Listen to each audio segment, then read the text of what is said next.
wabarakatuh. Perkenalkan, nama saya Olivia Kansa Alfarizi. Saya kelas 5 dari SDN 247 Sukapura. Saya akan membacakan cerita tentang Pangeran Diponegoro.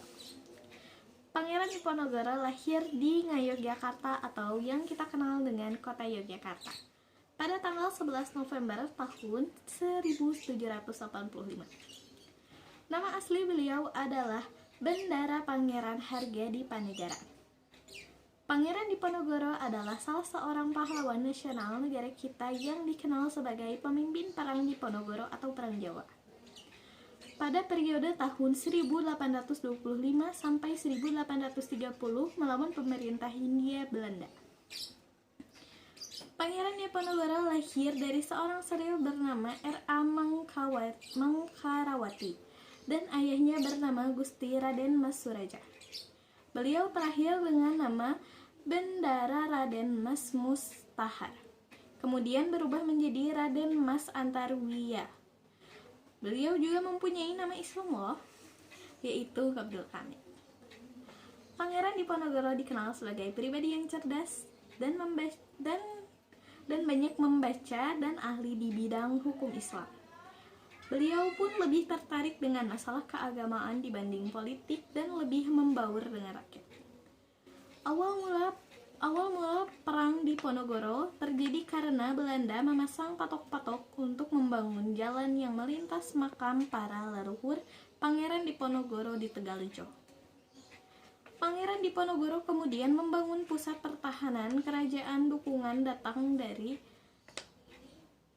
Pangeran Diponegoro kemudian membangun pusat pertahanan di Selarong dan menghimpun dukungan dari beberapa kerajaan. Dukungan datang dari Pangeran Mangkubumi, Sempo Alibasa, Prawidijo, dan Kiai Maja. Belanda turun mendatangkan pasukan dari Sumatera Barat dan Sulawesi Selatan dari bawah pemimpinan Jenderal Marcus de Kock. Pangeran Diponegoro memimpin pasukan dengan perang gerilya.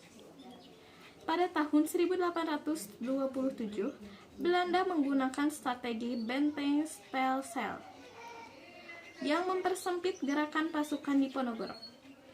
Akhirnya Belanda berhasil menangkap Kiai Maja, Pangeran Mangkubumi, dan Sento Alibasa menyerahkan diri kepada Belanda.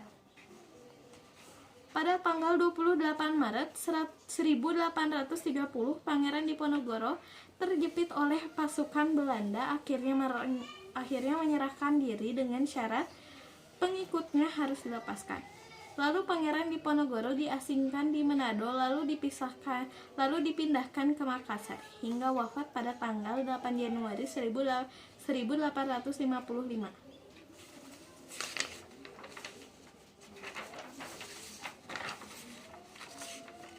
Perang pun dilanjutkan oleh putranya, Pangeran Jonet Kisudewo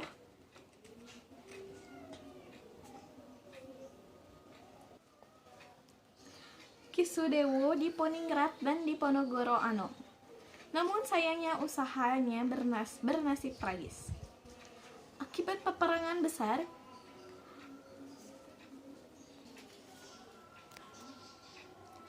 kas Belanda terkuras habis. Belanda mendapatkan beberapa wilayah di Yogyakarta dan Surakarta, dan kekuasaan kerajaan Jawa mulai berkurang. Selain itu, terjadi penghapusan sistem tanam paksa.